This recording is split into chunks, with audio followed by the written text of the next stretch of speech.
Hello, good evening. Well, today I'm going to talk about this new wave of imperialism in the 19th century.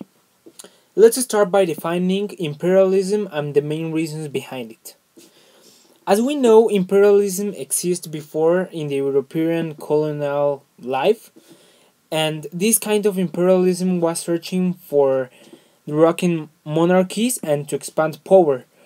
And then at the end of the 19th century, a new imperialism surged. This imperialism was looking for industrialization in other countries. Some of the factors were need for cultural resources, desire to expand markets, to invest in profits, capital, technology, railroads, and bases needed for mercantilism, medical knowledge, advances in army, as weapons or cannons or ships, and some of the factors were also religious, which were to spread Christianity by missionaries. But I'm just going to focus on the Asian and African imperialism. Africa was very easy to conquer because it was divided by hundreds of ethnic and linguistic groups, some Islam and Christianity religious, and more than 1,000 languages were spoken. Some of the similarities that both countries had that facilitated imperialism was the lack of technology.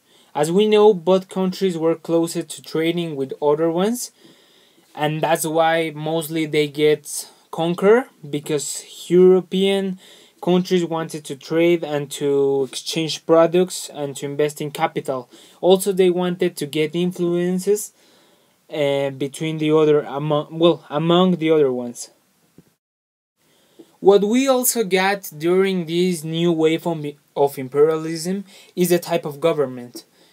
European countries that conquer Asia and Africa invented a new way of government. This was by indirect and direct rule. The direct rule was based on sending the troops and local people from the European country to Asia or Africa. This was to establish more order if there were many local movements, many resistance movements from local people.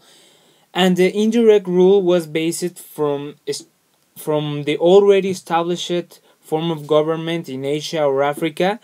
They use them in their favor, in their profit, so they used to trade with the king or the governor. Some of the effects of this new imperialism were the changes in the social structure, changes in the agricultural goods, a sentiment of nationalism by the local people, religious conflicts, industrialization of the country, and different systems of government, which I already mentioned, indirect and direct rule. And then as time passed, a new sentiment rise. This was nationalism, and this means that they don't want it to be a colony anymore from any European or any other country.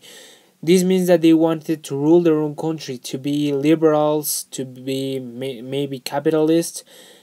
This was a sentiment of pride of their country, of fight for it. And this is what changes all the rebellions and revolts between government and the local people.